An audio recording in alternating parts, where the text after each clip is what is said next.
Hi guys, welcome back to Rosemont Cottage.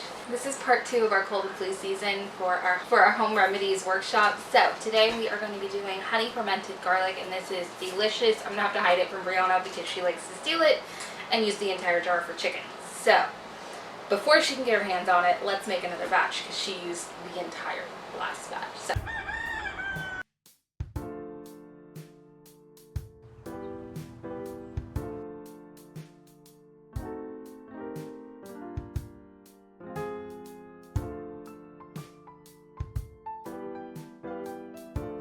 So I have roughly 2 bulbs of garlic here peeled.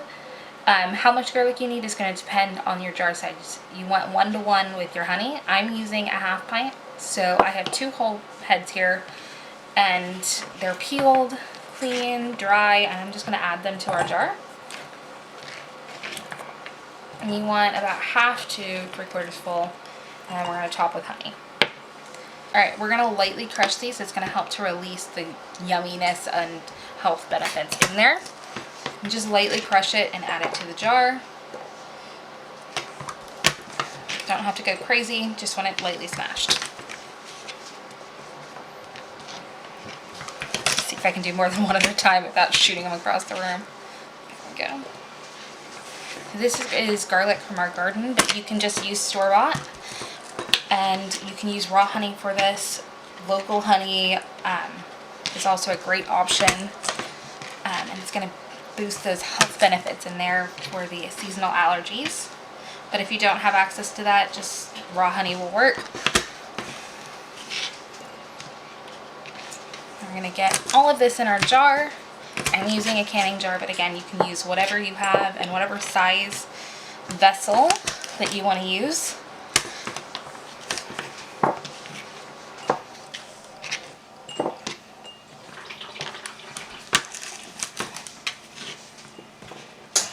And this is great for cold and flu season, but it's also great on actual dishes. It's really delicious, a perfect mix of tangy garlic and sweet honey. Brianna likes to do it in her Chinese food, and it is delicious, I'm not gonna lie. It's really good. So I'm gonna have to make a couple of these jars this year, I think, to keep her well in stock while I've got fresh garlic.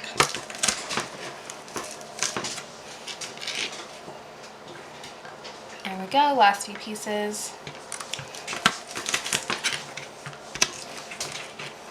Alright, now that that is all in the jar, we are going to top it with honey.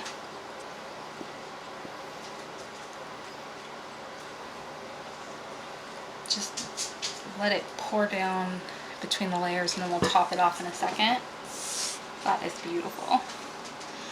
It may be helpful to grab a knife just to let it get down between the layers a little faster, or you can just let it do its thing. You're also going to need a lid because we're going to have to cap this.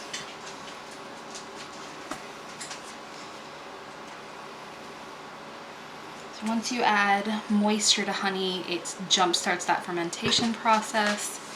So this is going to start fermenting within the next week. You should start seeing bubbles on the top.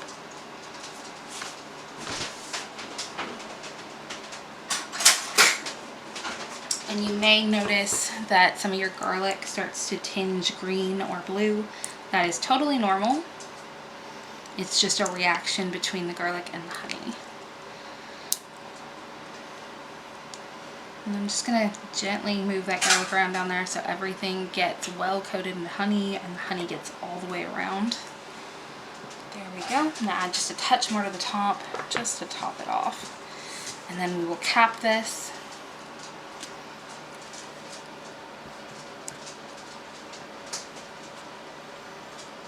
There we go. Alright, we're going to put a cap on it, and we are going to leave it in a dark place.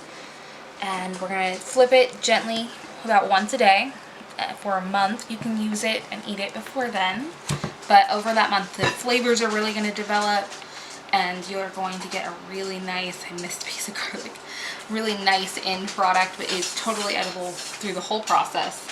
Alright, I'm just going to wipe the rim off just to keep it really clean. I'm using a canning jar lid and a ring, and you can, okay, you're going to lightly tighten it when you're just letting it ferment. But before it, you go to flip it over. Make sure it's tight. Then you can flip it over and give it a little shake so that the honey kind of moves around in there. Tip it back over, loosen that lid up, and then you're going to store this in a cool, dark place for a month. It's going to be tempting to sample it, but don't eat the whole jar. You want it to sit there for a month and really ferment and get all that goodness. And it's just through the whole process. But after a month, it's fantastic.